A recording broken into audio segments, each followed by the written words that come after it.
Hey, this is Sharran Srivatsaa, and I just recorded this episode of the Hustle and Flowchart podcast with Joe and Matt, and these guys are beyond insightful. They literally found a way to pull out the stories and the ideas that I almost never talk about, but made it more relevant for you, your life, and your business. We talk about business growth, we talk about scaling a business, how to get focused, and most importantly, how to solve any problem in your life. Go ahead and check it out right now, Hustle and Flowchart. What's up, everybody? You're listening to the Hustle and Flowchart podcast with your boys, Matt Wolf and Joe Spear. All right, Sharran, thank you so much for joining us on this podcast. I mean, we've been very interested in to hear from your words, your story, and just like all these crazy. I feel like you've lived many generations just through the wildness that you've taken yourself through life so far. And it's going to be fascinating to unpack that a little bit here. So thanks for spending some time with us. Oh, and likewise, hey, I think a lot of people don't realize how much time this stuff takes on your end.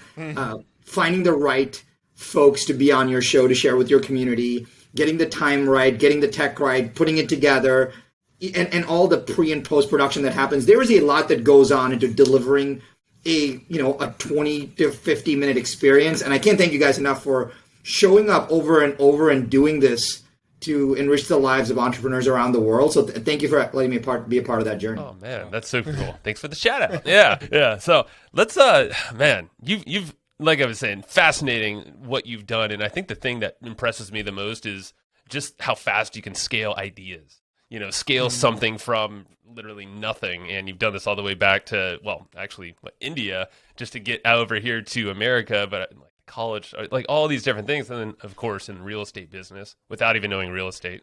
I hope I'm not letting too much out of the bag, but I just want to preface it you've just figured out the right mechanisms, the systems, and you've created these really cool options. I'm kind of stealing your terminology here, but let's walk this path. Well, on your website, it says from dumpster diving to building a $3 billion business. And so I think that sounds like a story that we want to hear, and I have a feeling we'll be able to pick out some little nuggets of wisdom and some tactical greatness along the way. Yeah, you got it. Well, people don't realize this, right? So a lot of times you'll hear people say things like, well, if Joe can do it, Sharran can do it. If Matt can do it, Sharran can do it. If Sharran can do it, I can do it. And I actually think there's a fundamental flaw in that statement. And the fundamental flaw in that statement is, Joe, you were built completely different. Your skill set's completely different. Your capabilities are completely different. What you have from a risk profile perspective is completely different. Matt, same for you. It's like you're completely different. And so when people say things like, oh, if he can do it, I can do it, or if she can do it, I can do it, it's significantly flawed, but there is some truth to that. And that is the truth that ties this entire story together, which is it's not about walking on the path of the clues that were left over. It's seeing what is Joe's support system, what is Jordan's support system, what is Tiger's support system, what is Elon's support system, and can I do anything that I can to replicate that support system so that all of those capabilities become mine. And I think that what people try to do is they're like, oh, I'm just going to read Steve Jobs' book and try to be an ass like Steve. Right? And so can I cuss on the show? I should. Sure, you can say whatever you want. But you should beep it out, right? But the crazy part is, I think the idea of instead of being Joe or being Matt or being Sharran, it's like I'm so attuned to listening to, where does Matt go when he's stuck? What broke down for Matt and who did he talk to? Who is behind him, supporting him that he's not telling me? And can I replicate that support system? And the story on the support system, I'm super fortunate that it starts I was a young kid with not a lot of talent. Well, I was born into a very kind of mediocre home with not a lot of wealth in a mediocre town. Everything in my life was mediocre except one thing. And I just have insanely amazing parents. And so it'd be easy for people to say I had nothing. I had the greatest gift of all, insanely amazing parents. Yeah. And what my parents realized is, you want to kind of accelerate on the story, they realized pretty quickly that something was off with me. And I was ADD, ADHD, I was dyslexic, and it took a lot of therapy to be able to share that personally. And I think that's a healthy thing. And I used to get, beaten up at school and bullied. Dude, I had to tell you this story. So I used to walk from one classroom to the other classroom, and there were lockers in between. Yeah. And I would actually run around the entire school so that I wouldn't get beaten in the lockers. You can't even make this stuff up, right? This is crazy. And I didn't hit my growth spurt until high school, whatever. And my parents realized that, who had never left India. I was born in India, by the way, never left India. And my parents are like, okay, there's got to be some other environment that can support this kid. And my dad did a bunch of research, and he's like, hey, I'm just going to get you out of the country. You'll do better somewhere else. That's wild. And for a 10, 11-year-old, that's just wait, you're telling me that you don't want me anymore? That's weird, right? Yeah. And so, but fast forward, my parents, not very wealthy, but very hardworking. My parents sold everything that they had. Everything. My dad sold his scooter to get me a plane ticket. Man. Wow. Right? Was that his means of transportation? Correct. Wow. Yeah. Wow. And like a little better than a Vespa, right? Sure. And to put me on the plane, and then I show up in the U.S. And they hand me a check for a year's worth of everything. So they just pay for everything for a year, and that's all they could afford. And they said, hey, here's a year's worth of everything. If you make it, great. If you don't make it, come back. We'll take care of you. So I had a really great safety net. Oh yeah. And so they hand me this check and a couple $100. And I show up on campus first day in the Midwest, and I go to financial services. I hand them my check, and they're like, great job, Sharran, welcome. Here's your dorm room keys. By the way, since it's an international check, it'll take 10 to 14 days to clear. So once it clears, we'll activate your meal plan. I was like, wait, are you kidding me? What? Man. So dude, I hit every frat party. I hit every pizza party. I hit every party that you can imagine to get food, right? Yeah. And this dumpster diving story is one day, it had been 36 hours inside Eaton, and I saw these guys throw a couple of boxes of pizza into a dumpster, and I was just hungry. I waited for it to kind of get later at night. I was kind of embarrassed, but hungry. I jumped in this dumpster. I grabbed pizza. I just put my hoodie on, and I dashed to my room. And you know what? It was okay. Mm-hmm. It was okay. It was more embarrassing thinking about doing that than actually doing it. Yeah. Right. But then the next day is where it all comes together. The next day I was like, could I do this again? So I walked by this dumpster and I see these guys throw these Subway sandwiches into this dumpster. I was like, man, today's a bonanza. This is fantastic. I literally saw from the pizza box, I didn't know what was in there, but I saw these sandwiches go in this dumpster. So I wait for nightfall. I jump in the dumpster. I grab these Subway sandwiches. I see a box of Pop-Tarts and I'm like, Pop-Tarts? This is fantastic. This is a double bonus, right? Yeah. As soon as I grab this box of Pop-Tarts, I see these two beady eyes, yellow beady eyes looking at me. There's a raccoon in the dumpster, and I am not joking. It slaps me on my cheek and I start bleeding. And, fight or flight kicks in and I kick the raccoon with my foot. I could not do it again if it was choreographed. I grab this bag of sandwiches and I run. And the Pop-Tarts, of course. And the craziest part is I was like, should I get a tetanus shot? I probably should, right? But the deepest learning there was, man, if this is what has to happen and this is how I need to survive, my capacity for risk dramatically, kind of grew. I was like, okay, I'll be okay. This is crazy. I'll be okay. And I think that capacity for risk allowed me to take a ton of risk in my career, and which the average person would have not taken. I reverse mortgaged my house. I did ridiculous things. I lost along the way, but I think the capacity of risk from the dumpster diving story is, and it took me, 20 plus years to be in a place where I can share that story publicly after therapy. And I think it's been very cathartic. Now it's, my therapist told me the day you can actually laugh and tell the story is the day you have healed. Yeah, and you've been laughing this whole time, kind of with a smirk on your. There you go.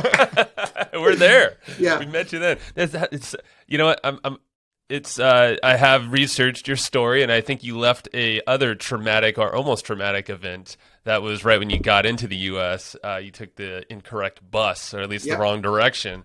Talk about just that, because that's thinking on your feet, and I would say that's a pretty stressful situation. Yeah. So this was pre-days of cell phones and things like that, right? So I had some guy, some volunteer, like willing to pick this lonely kid up from India at the airport, Chicago O'Hare. And so I'm waiting at the airport, and 2 hours go by, 4 hours go by, 8 hours go by, like nobody comes. And then the public address system goes off. And I'll tell you one thing, you do not want your name called on the public address system, right? Like that's it. There's nothing ever good comes out of that, right?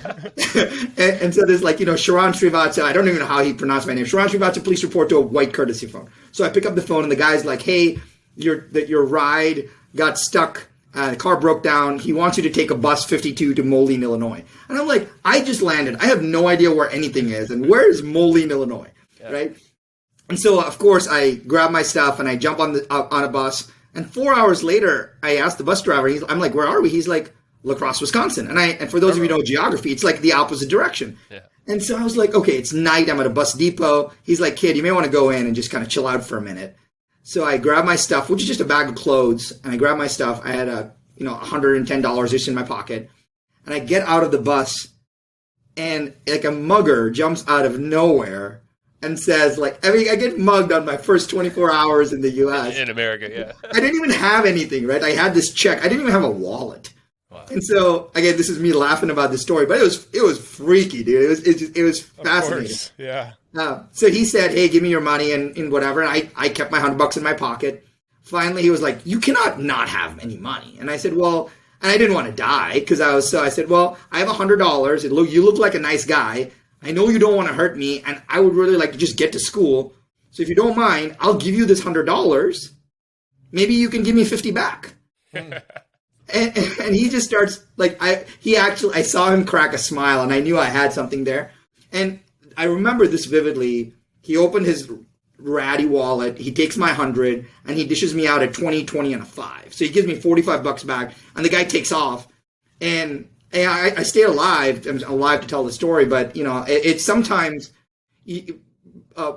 people who are hurt are the ones that hurt people, right? So when someone is hurtful to you or me, there's an underlying hurt there. And I think that's a good lesson for all of us to learn. Like, I was thinking on my feet, whatever. That was desperation. But the big lesson I take away from that is we all are going to deal with people, both personally and professionally, who feel like they're hurting us. And I think the first thing that should come to our minds is when we feel hurt is the reason they're hurting us is because they are hurting themselves. And if you can just inject some compassion to that, no normal person walks around wanting to hurt Joe and Matt. Like that does not work that way, right? These guys, Matt maybe, but like, I mean, you don't know the circles I run in yet. But I think that was a big lesson so now even when the stakes are high, when people get mad at me, when the crazy people yell at me on phone, like whatever you're doing, I start to realize that okay, if they're hurting me, they're probably hurt in some way, so let me try to soften that. And that's been like my big lesson in that process. That's huge. So how did that kind of develop there? You kind of found your way out of college. I know through college you had some interesting stories of kind of, making money that were not the normal way of going about things. So yeah, well, it's super accelerated on that. I had 1 year's worth of tuition. I had 1 year's worth of everything. I just had to make money. So necessity is the mother of everything, right? So you figure it out. But more importantly, I gravitated towards the computer stuff. I felt like it came naturally, and it was a chance for me. The U.S. was a chance for me to do everything that I wanted, as opposed to what was told of me. And I had friends that were what do they call art history majors. By the way, if you told my dad that I was going to become an art history major, he'd be like, what is art history? Like, how can you do that? But the cool part is, if you can do art history, you can do anything, right? Like, and I think that was a kind of a permission slip for me to say, just do whatever comes naturally. And so I got a computer science and math degree, and I was pitching at this programming contest, computer science programming contest at Berkeley. And there were 3 judges who were judging this contest. And I share my white paper on what I wrote, half drunk in my dorm room. And he comes up to me after and he's like, hey, Sharran, great presentation. You're not going to win. I was like, okay. But there are 3 guys that I was an angel investor in that I think your idea could help them. You should talk to them. I said, okay, like I don't have any. I was like, sure, sounds good. So I joined those guys in their startup. So I was not a founder, but I was kind of early 3rd or 4th employee. So I had founding stock. We spent we were building stuff in the telecommunications space. So we spent a lot of time raising money, and I'd never raised any money before. So we raised tens of millions of dollars during the .com kind of era. And then we were fortunate to get a great exit where my partners or the founders did really well, and I did fine. And that was a right place, right time, right support system. And so that angel investor who introduced me to that company 22 years later is my business partner. Oh, wow. Wow. Yeah. So was he? Yeah. So he literally was. Wow. Yeah. He was a coach and a guy that stood up for you back then, and kind of basically all the way through now. That's amazing. What role does he play in your business here? So super simple. For the last 20 years and all the stuff that we've built, he's chairman, I'm CEO. Like super easy. He's a little older than I am. He's like I call him. He's Yoda. So he's 67, and he helps me think better, and I do the rest. And it works really well because I always know that I have. Again, it goes back to our support system conversation. I know that I can do more because I have him to help my capacity for risk, and I have a support system. Like I take on more risk because I have a much better support system. Most people don't take on that risk, and people think the support system is a cushion of money. I think the support system is just people that can get you out of jams, right? Yeah. And so there's so many, and he's an attorney, so there's so many legal jams. He's like, oh yeah, don't worry about that. I'll review the contract. I'm like, oh, that's awesome. But the average entrepreneur won't have that, right? And so I've gotten myself out of a lot of jams just because of just having good support systems. Yeah, I mean, that makes perfect sense. And I want to, talk a little bit about how you approach business and growth, because I know that's a super impressive thing. So you have the story, but also the way that you just get growth just from an idea and a concept, and you have some principles, I believe, some growth kind of levers. So yeah. I'd love to hear your thoughts around how you step into a company. You don't know the industry, but you know the vision. You have a goal, and you go right through it. Yeah. I mean, the interesting part is the simpler you make it, the easier it is to execute on, right? Otherwise, there's my coach right now says, you can only ride one horse. And so that's the first principle, which is singularity of focus. If we can't organize all our thinking into, hey, I Sharran, wake up in the morning and I focus on one thing. And it sounds simple, but we may spend 12, 18, 24 months trying to figure out what that one thing is. And honestly, it bothers people that they're not making progress in those 24 months. But for me, I'm just like, I can't sleep because I'm so enamored by trying to figure out that one thing. Because I know that as soon as I get that, it's jamming all the way through. The businesses that we have, by the way, full disclosure, we have crashed and burned and failed a bunch of times. And I will tell you all of them, Matt and Joe, all of them were because I couldn't find the singularity of focus fast enough. Wow. Okay. Right? Yeah. And so singularity of focus, number one. So if we can figure out what that number one thing is, it allows us to organize all our thoughts and resources under that. Because then you can say, okay, is this trip to Hawaii, does that benefit the singularity of focus? No, don't do it. Oh, is this meeting, even though it feels expensive, benefit that singularity of focus? Yes, go do it. So it almost like it encapsulates purpose in a lot of ways, which I think is super helpful. So that's number one. Number two, and you can apply this across any business as well. So number two is the cadence of accountability. People just, the most important word there is the cadence. A lot of times people are like, oh, I'll check in with my mentor once a month. I'm like, no, bro, today, every day. Yeah. Like every day. And I'll give you a great story on the cadence of accountability. I was trying to wake up at early in the morning, and I was like, okay, well, how do I wake up early in the morning? And, it's a couple of health reasons, whatever. And I said, well, it'd be great if I woke up at 5 a.m. for 30 days in a row.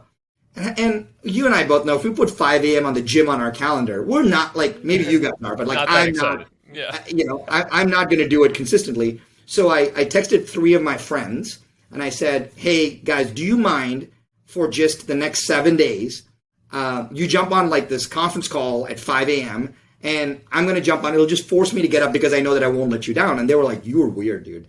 So they agreed to do that. And they were on the East Coast. I was on Pacific time. So it was 8 a.m. for them. So it was actually not bad, right? So they all dial, three of us, all of us dial into this conference call number. And I dial in the first day and it goes ding, ding, ding. So I hear the three people come on. And then they're all there because they're muted, their line. And so I said, well, I should probably say something. So I tell a joke the first day. And they're like, oh, that's pretty funny. And the next day, 5 a.m. happens.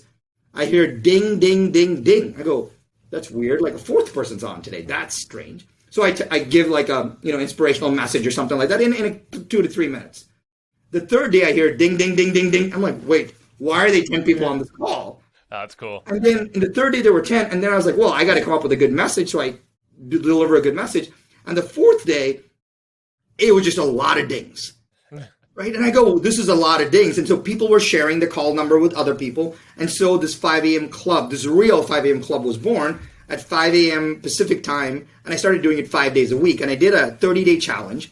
And then so I did this 30-day challenge. I didn't tell anybody. On the 31st day, I came back on the call and I still heard everybody back on the call. I was like, well, I guess I've given myself a little cadence of accountability here. I got a bunch of people on this call. So it started off with 330, 300, 3,000. Today we have close to 7,000 people are part of this community. Wow. And we have thousands of people on the call every morning. And even today, if you jump on, I know, Joe, you'll hear the ding, ding, ding, ding, ding, ding, ding of people coming on, which is awesomely magical. And it's totally free. But I will tell you, no one can, it's one of those things that you can never beat me at because I have a 2,000-day lead, right? Like, so even if you started today, I'm still winning. And which is pretty cool. So the second thing is cadence of accountability. The third thing is, good process drives good results. And a lot of times we think that, oh, we'll just hack it. Hey, just hack the website, hack the funnel, hack the ad, just get the result, hack the email system, just hack everything. And that's fine to a point, but you're going to just get hacky stuff is going to get you hacky results. Right. And so I always tell our teams, hey, let's front load the process, like front load all the effort. You may have to spend a little extra time just designing this workflow better. Do it. It's fine. Right? Because the good process will drive good results. So most scale problems happen because you have to bring in a new COO and rebuild a process. But if you built the process first in the first place, you don't need a problem. You don't need that. So I always hammer when I go into a business is Singularity of Focus. That takes the longest time to find. Yep. Cadence of accountability. That's the easiest to put in place. And then good process drive good results. It's like you look at systems and say, can this be a better process? And can that deliver more efficiency? Because that helps you scale faster. Yeah. Do you have any advice on finding that singularity of focus? If that's the hardest thing for somebody to do and it could take, 24 months, are there, I don't want to say shortcuts because, hacks get you hacky results, but what advice would you give to help find that? Yeah, super easy, actually. It's the first principles thinking of what Elon talks about a lot. You just ask, let's say you come up with, I always try to come up with one thing that I think is the answer. And my job is to constantly disprove that. Because if you try to figure the answer out, you'll say, well, it's not that. I always say, well, I think it's our lead gen. Okay, great. And then I say, well, let's prove it. If I only focus on my lead gen, will everything work in the business? Well, this will work. Oh, no. Okay, well, it's not lead gen then. What is it? So I always pick one. And then I ask does this hold true? And then they get the next one, does this hold true? Get the next one, does this hold true? Get the next one. So that process of iterating and trying to figure out it's way easier to start with something as an assumption, as a hypothesis, and then say, does it work? And I'll give you guys, in our real estate business, I had no idea. We jumped into the real estate business and people were like, hey, we're not extremely profitable. So I was like, oh, if we just fix our profitability, we'll be fine. So I worked for 9 months fixing ops, fixing back-end profitability, hiring a new CFO, fixing our books. And then still 9 months later, I was like, well, that didn't do anything. I go, well, clearly I had this wrong. And then I realized that, okay, the big driver for us was recruiting and getting salespeople in to sell more stuff. And then I asked the question, well, if I got more salespeople in to sell more stuff, can other people do X job, Y job, Z job? And that was an iterative process. As soon as we hit that, man, I focused everything on me being the number one kind of recruiter of talent in the firm. And I called it the 10 butt rule. Anytime there were 10 butts in a room, I would show up because I knew that I could pluck somebody out of there and kind of recruit them to be a part of them. So the 10 butt rule literally built our $3.4 billion company. So you're just spotting talent based off of what you know is going to work, and you need to scale this thing, and you need people to drive that scale. You're gonna pluck one of those 10 butts in whatever room they're showing up in. Yeah, and it also gave me the focus that, hey, if there's not 10 butts, I'm not showing up. Right. And so over time, the 10 butt rule became the 25 butt rule, became the 50 butt rule. But I told my assistant, you have a conference with 10 butts in a room where Sharran can present, I'm in. And so, hey, Joe and Matt have a podcast at least 10 people listen to. You guys have millions of people that listen to it. I'm in, right? And so it's really, really powerful because it also gives you a filter to say, hey, the singularity of focus is nothing than a mother filter, right? That's all this is. Right. And once you have that mother filter, that's when like powerful things start to happen. Well, and you know the questions to ask. You know, you have a better idea of where you're going and where you think you're gonna, or how you think you're gonna get there. But you can ask for feedback or advice along the way, and keep pointing you in the right space. There's something that maybe helped you with this. You said something where in a previous, one of these things we were researching is that you listed your company for sale, or you did that kind of practice every single year. And then you got feedback from people who were prospective buyers and told you what to do. Yeah. So, like, I don't know if that lands true or that fits in the singularity of focus, but I feel like it allowed you to get some really good results or feedback. Yeah, so that fits into the third bucket, which is good process. So a lot of like what I do now is, my friends call me the deal whisperer, which sounds very like weird, but that's my jam, right? I've done hundreds of deals. I love structuring deals. It gets me super excited. And when someone tells me that they want to sell their business, and I'm like, great, let's do it right now. They're like, what do you mean? I'm like, you have no idea who your buyer is, what it's worth. Like, we don't know anything. I said, let's put together a one-pager and let's go start to see if someone's interested. The faster we can get it's no different than, us putting up a landing page or running a random ad, right? It's just, let's get it up and running. And people will tell us, especially when they want to put their money to buy an asset, they'll say, well, I'll pay you X because ABC is missing. I'm like, oh, thank you very much, right? So every year we would take our company to market and I would just kind of privately shop it. And I'd gotten really connected with the people that were potentially going to buy us. And they'll say, hey, we'll pay you X. And I said, well, why? And they'll say, well, because these 12 things are missing. And I go, great. I took those 12 things, handed to my COO. And I'm like, this is our business plan for next year. Like, looking back, it sounds like genius. But while I'm in it, it was deeply desperate, right? I bet. And so I think that anything that we do, anytime, you guys come to me and say, hey, I want to do blank, I'd be like, let's go do it right now in the most rudimentary way, because it allows us to go through the paces to figure out if there is a right fit there. So whether you're starting a Facebook group, launching a podcast, whatever, I think getting in action, even in the most rudimentary way, allows you to get feedback so you can fix it much faster. Yeah, I'm curious about, I want to go back to the 5 a.m. club thing again, because I know, Joe, you did it this morning, and I've always been this night owl, right? I find the quiet time at like after the kids are in bed and my wife goes to bed, like 11 o'clock to like 1 o'clock is when I seem to get real focused. So I'm curious, what sort of benefits and results have you seen from the 5 a.m. thing? Because it seems to be a pretty common trend among highly successful people is that they wake up really, really early. And for whatever reason, I've convinced myself that my brain can't do that as well. But so I'm curious about the benefits you've seen from it. Yeah, let's actually let's kind of break that belief pattern for a second first, right? You can do whatever you want, right? Like first know that you can do whatever you want, and you may. I'm a night owl, so I'm a night owl. There are times where I can still I can grind and go through the night, etc. But what I found is, Matt, on what the 5 a.m. club has done for me is that I only have one alarm on my phone. Mm-hmm. So I wake up at 4:45 every single day, and I just know that regardless of what happens, that alarm goes up at the same time every day, and it's just regulated biorhythms for me.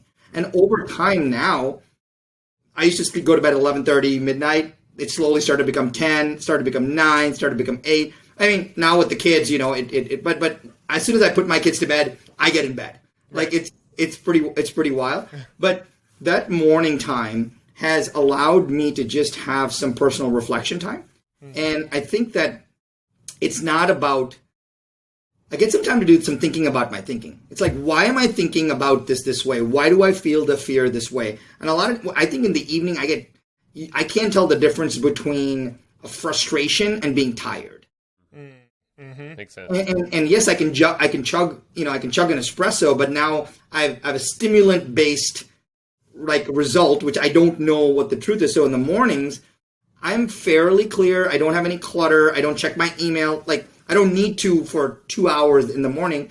And what I've realized is a lot of people they'll say, I'm going to wake up at 5 a.m. And they put a lot of pressure on themselves at what they wake up and do. I wake up and only do joyful things. So I'll tell you what I do. And you're going to laugh at this. I wake up in the morning at 4:45. I chug water that's right beside my bed because someone told me that was good to do. So I just do that, right? Anytime someone smart tells me something, I'm like, that's a good brilliant, idea, right? And if it's not hard and doesn't cost money, like that's fantastic, right? And then at 5 a.m. I do the call. It takes 3 to 5 minutes, and then I play Words with Friends with my dad at 5:05. That's awesome. Cool.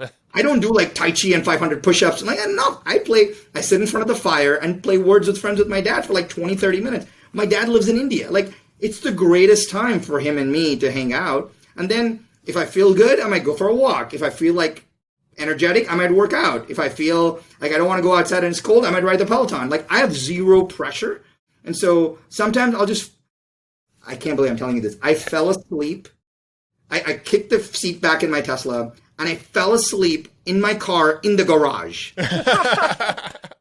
Right? And meaning you do whatever, like it's your time. And I think that's been, like, I don't work or anything at that time. What it's allowed me to do is just given me a little bit of space to figure out, hey, what do I do during this time? And that's given me time to just think. And I think that I believe and I know that if there's anything profound that I can say is when you're in the how and do part of our lives, the world is very linear. Hey, how do I do this? I have to go do this. It's very like trade time for activity. But when you're in the what and why part of your life, everything is exponential.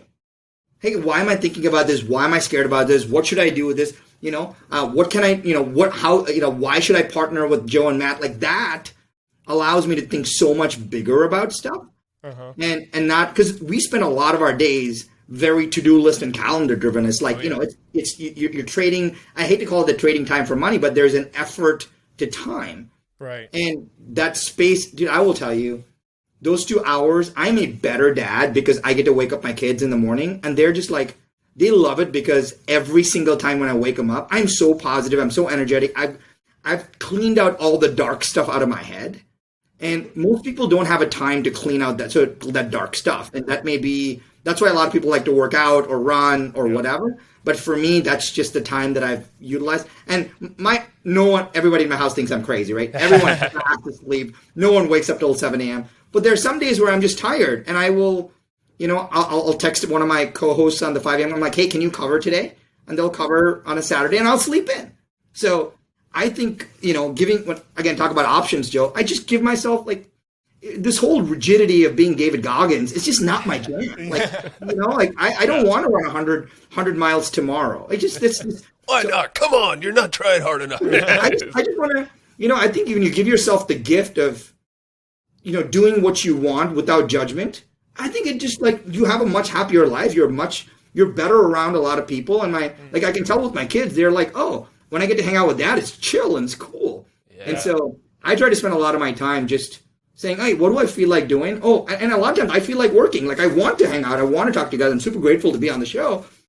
And after this, if I, I'm like, do I do 30 minutes of email or do I just go for a walk? I go for a walk, like whatever, And so I think giving yourself the options are good because you need time and space to reconcile that. Yeah, I love that. Yeah. I appreciate you sharing that. That's super helpful. It's true too because today was only day one, but something driven. I mean, obviously the fact that we're about to chat today, but also like it's just I literally saved it as a favorite. The number, which how can folks go find it? Super easy. It's 100% free. It's 5amclub.net. So 5amclub.net is it's not even a sign up. You just get to call a number. Yeah. I made it so easy that there's not even a pin. So it's just like you save it as a favorite, you click, it takes you right into the call. I even leave the call open for a minute so you can hear everybody in the background, and that seems to drive humanity around it because they're all real people. I like People it. always say, they're like, hey, this is Mike, Mike from Albany, New York. And I'm like, that's so cool that I know all these people from around the world. Yeah. Well, you were the first one to wish me good morning today because, with every ding, you're like, good morning, good morning, good morning, good morning. I was like, this is really cool. So, but for me mentally, like what I did this morning, it was way darker than normal. Like I meditate, I did like a breathing thing, but the first thing that popped in my mind was like, this is my time. Like, this is my time. And it's kind of even said it here, I think, is like you could just created space for yourself. And it's as simple as just saying, I'm going to do this. I'm going to hop on with a whole bunch of people, but you're going to say some really smart stuff that's going to probably buzz my mind a little bit. I'm not going to go back to sleep at this point. Right. So, yeah, I mean, it just sets the day into this kind of calm, happy, energized space. And you're right around the kids, too. Like, I felt great about the family this morning. I was like, wow. I'm, like, motivated to go get, it's going to be a long day of, all the podcasts and stuff. I was like, you know what? This is great. Dude, 5 a.m. You brought up something. I'll give you exactly. So I don't have a lot of, I don't do a lot of coaching, mentoring, and all of that. I have a small handful of CEOs that I work with. Some are publicly traded company CEOs, and all of them came to me through a personal connection. And it's great. It's awesome.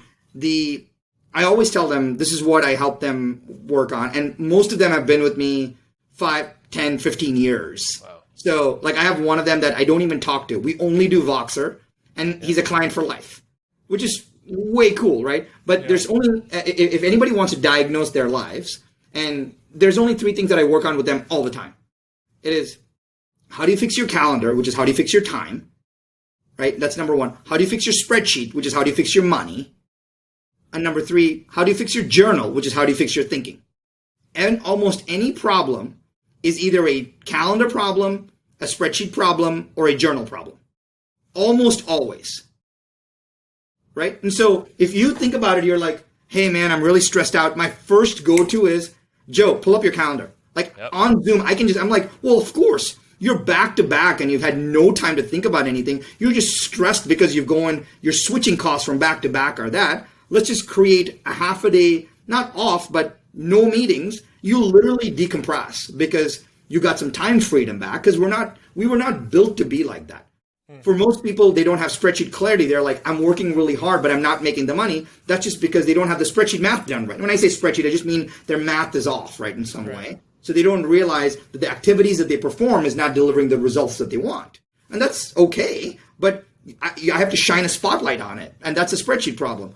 And if I can't figure out if it's either of those, I know there's something in their thinking. Now, I'm not like trying to be a mindset guru, but I'm like, well, you don't have space to think. So like Matt, like you said, you're waking up in the morning. I'm like, well, I don't write in my journal. I'm like, well, okay, if you were to write, what would you write? And I'm like, tell me right now.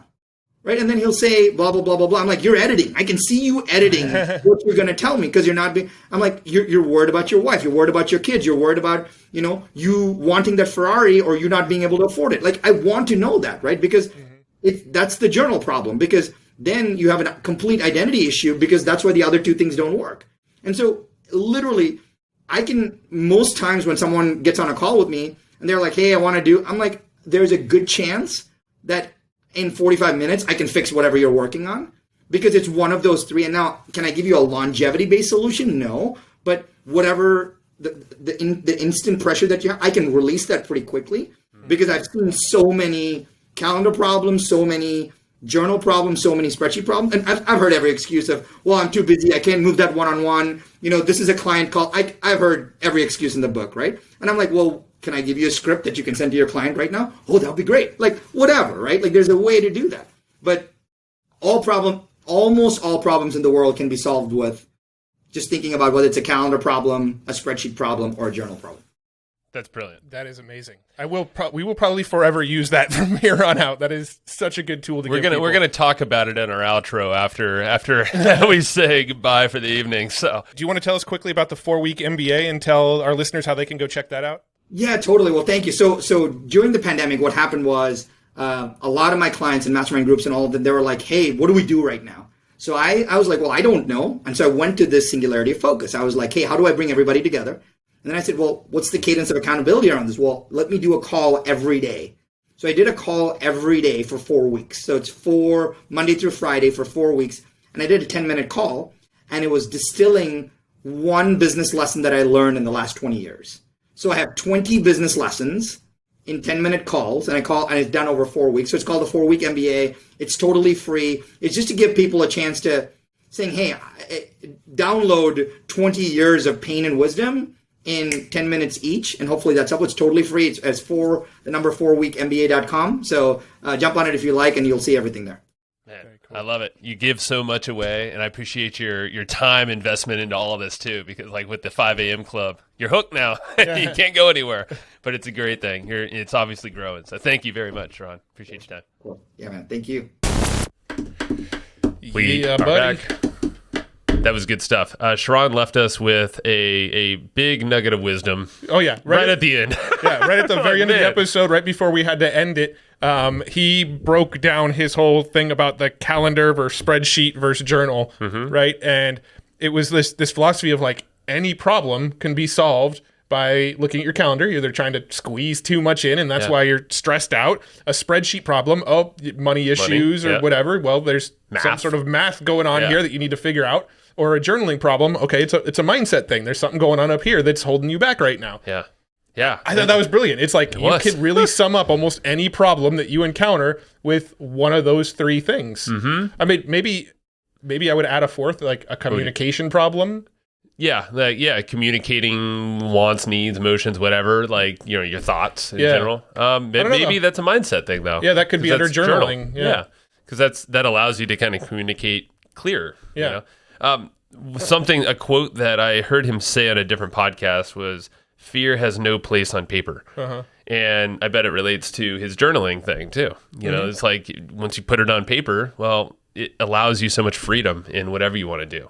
Whatever's hanging you up. I'm sure just writing it down, it's like you work through it just like by doing that. He didn't say that on our podcast? I don't think so, but I know I wrote this down from another podcast. Okay. But either way, it relates to what he said here. Yeah. Now you could see people listening / watching. You could see how we get our wires crossed because we do research by listening to a bunch of podcasts, and then we interview him, and then we lose track of what he said on our podcast versus the ones we did the research around. Yeah, that's true. That happens. That was some big wisdom there, and that's.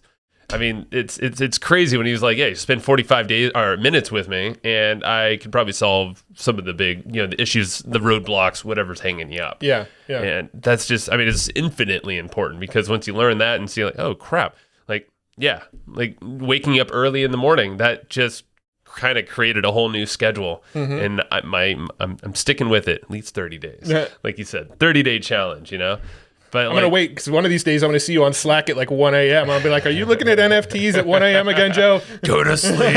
Sharran's going to wake you up. You're going to be up in 4 hours. Exactly. Yeah. I'm okay with that. Or not with that, actually. I want to sleep. But definitely today, maybe it was a bad day to start at 5 a.m. today on a long podcast day. But it's all good. Had to start at any time. So I chose today. Yeah. The other thing that I really liked what he said was, just something to the effect, I don't remember the exact wording, but something to the effect of spend more time in the what and why. Yeah. Basically what and whys are kind of exponential. The thinking can go anywhere, right? But then there's the when and how, right? The when and how is the sort of action things. You only have so many windows of when things can take place. You only have so much time and so much availability and so much resources for the how of things, right? But when you stay like living in the what and the why, you get to have that exponential thinking. You can kind of grow your thoughts and yes and each other, right? Like, yes, and we can do this and then this, and then we can also add this. And the reason the customers will love this is because it provides them with this. And then you start to get into this exponential thinking of like, yes, and we can also do this and grow it this way. And then like living in that space is what we absolutely love. And, you're going to be hearing us a lot on our podcast talking about how we're paring things down and cutting out a lot more from our business and, shifting focuses a little bit. And it really is that. It's because we enjoy so much spending the time in the what and the why in the dreamer's room. That's where we shine. Yeah, it is. So there's like the dreamer's room and the critic's room and then the doer's room, right? We like hanging out in the dreamer's room and maybe spending a little time in the critic's room. Yeah. But the doer's room is the room that we're always kind of like, it's not our room. Maybe tomorrow. Yeah, I mean, it's definitely like when it comes down, like we'll execute on the things that I mean, we execute on the important stuff. But let's be honest, we're not the one. We would never be a Sharran driving a company to scale and do all these things. I mean, we would, but we wouldn't be the ones doing the driving. Yeah, like that. Yeah, we wouldn't do the when and the hows. Yeah, because inherently you have. I guess you have limitations. Yeah, you have a time limitation with the win, and then the how is like maybe a skill limitation, a people limitation. Can't quite do it all, so you got to hire people or resources, all that stuff, software, tools, maybe a money thing too. But yeah, the why and the what. It's smart because that's like mental models. It's business models. Yeah, it's thinking of trends and SWOT analysis. And another exercise he talked about how every list or every new project he launches or whatever. This again was not on the podcast. I know of this because I drew a little doodle down here. But basically in these scenarios, it sounds like he would probably do like, you get like a piece of paper, put a line down the middle, and each column, like the left column would say why I think this is going to work. Then the right column is why I don't think this thing is going to work. I mean, he kind of touched on that. He didn't give the exercise of drawing the line down the paper and saying what, like why and why not. But when we asked him about like the singularity of focus, he started talking about like, putting out ideas and then why wouldn't this work? Or was that during the singularity of focus portion? I mean, that was one of the other big like takeaways that I had was when you're thinking about pursuing a project, like, look at reasons why it wouldn't work and try to break it apart, right? Yeah, and that's like if you can kind of brain dump that from day one or second one, and you're living in the why and the what, probably more the what. Like, okay, so what are the different things that could happen or go wrong or go right, and you might as well just like brain dump all that stuff. It sounds like that's his first step, once he's figured out probably, singularity of focus, some of this other stuff all fits into place. Yeah. Either way. Amazing conversation. We'll probably do a round 2 because he lives about 50 minutes from us, an hour from us. And, we got on the recording, and before we hit record, he's like, why didn't we just do this one in person? We're like, we didn't realize we were this close. Dang it. Next time. He already offered to do a round 2 with us, and next time it'll be in person. So, we were actually reflecting after the call that he actually reminds us a little bit of Naval Ravikant, just in like his philosophies and the way he thinks and the way he puts out little sound bites for free. Naval is in a place in his life where he's not doing anything for the money anymore, right? He's got plenty of money, so he's not doing it for the money anymore. So now he's just kind of sharing his wisdom. He's sharing what he's learned along the way. And I truly believe that's kind of like why he does what he does, why he's putting out content, is he's got this wisdom and he just wants to share it. I get that same feeling with Sharran here. Yeah, no, I agree. And that's where, his 4weekmba.com, definitely go pick that up and go join the 5amclub.net, I believe it is. Yep. I don't know if there was a the before that. I think it's just 5amclub.net. But like both of these things, like that is a time thing. He's doing that every single day, and he's basically giving little nuggets of wisdom, in like 5 minutes or less or so every single day. And then this 4weekmba.com, you got to think he's like packaging up so much wisdom in a course of a handful of weeks, he said. 4 weeks. It's 4 weeks. 4 week MBA. Yeah. Not even a little bit more. 4 week MBA. It only takes you 12 weeks to complete. Hey, you never know. Bonuses. But like, think about, like, you're not going to get that from someone who's done all this stuff. And, the fact he's putting it out there is because he wants to help a lot of people. So 4weekmba.com, I think, would be very nice to go to. Yeah. And meet me at 5 a.m. Pacific time, though. Yeah, so if you're in East Coast, it's not that hard of a job. You don't talk, right? You just hear? Yeah, you just listen. Okay. So I was literally in bed when I called in with like one earbud in. So everybody comes in on mute then, and everybody just kind of stays on mute? Or can you unmute yourself? I think it's unmuted, but then he mutes it after. Like he said, he like kind of lets a little humanity come in to the call. So you do hear like clinking around, like people doing like, stuff like that. And then he's wishing or saying good morning every ding, that pops on 6,000 times. I didn't hear it. I mean, maybe they overlapped a lot. There were a lot of dings. I know that. Yeah. He said good morning a lot, which I was like, that's cool. So he wished me good morning this morning. That's cool. Yeah. So if it is open, everybody should get on and be like, I hope Joe Fear's here. Yeah, I guess you could you have the opportunity to shout out right when you jump on there. Yeah. Yeah. Well, check it out. I'll see you on there, huh? Maybe. Probably not tomorrow because I'm exhausted. Yeah, I know, me too. All right, well, let's wrap this puppy up. Let's talk about our new channel, like the place, our hangout, our island. Hangout. Yeah, Hustle and Flowchart Island. Ooh, we created an island in the metaverse. Right. I don't think it's really the metaverse. No, it's not. It's digital Discord. world. It's centralized. Damn it, Web 2. Yeah. All right. So we created a Discord channel. We're calling it Hustle and Flowchart Island, and this is basically replacing the Facebook group, more or less. It's basically our new community. We're gonna put all sorts of fun stuff in there. Different channels for different topics. We're going to bring a bunch of our friends in there, probably a bunch of the people that have been on the podcast Well, it's just so much easier to like communicate in real time with people in there. It's so much easier to sort of break up sections of content. So in our Facebook group, you can kind of scroll forever and maybe find something interesting to you, but who's going to ever do that? In the Discord, you could go in with a purpose. You can go into the Discord and be like, okay, I want to learn about what they're talking about with this NFT stuff right now. Well, there's a section in there where we're talking about NFTs, or, oh, I want to learn about like what they're doing to grow their podcast right now. Well, there's a section in there about podcasting, right? So there's these segmented sections where you can go in and join the communication and the conversation on just those topics that interest you. Right. So I really love the Discord, and you could do cool things like voice broadcasts. Whoever's hanging out in the Discord, Joe or myself, could turn on a voice broadcast and talk to everybody, listen. Or play some music. We heard Discord today. They had like doing almost a party. Like, it was like a party. There was a disc jockey and everything. Like spouting. I was like, all right, so you're listening to them. I was like, what is this? This is cool. Yeah. So we might have a party over there. All that to say, go join us on Discord, and if it's new, if you never have used Discord before, just try it out. We'll be your guinea pigs. Yeah, the island will be the place that you test the Discord waters. Hustle and Flowchart Island. hustleandflowchart.com/Discord is how you get there. Yeah, you know what? I thought this was clever. I'm calling our moderators lifeguards. Lifeguards.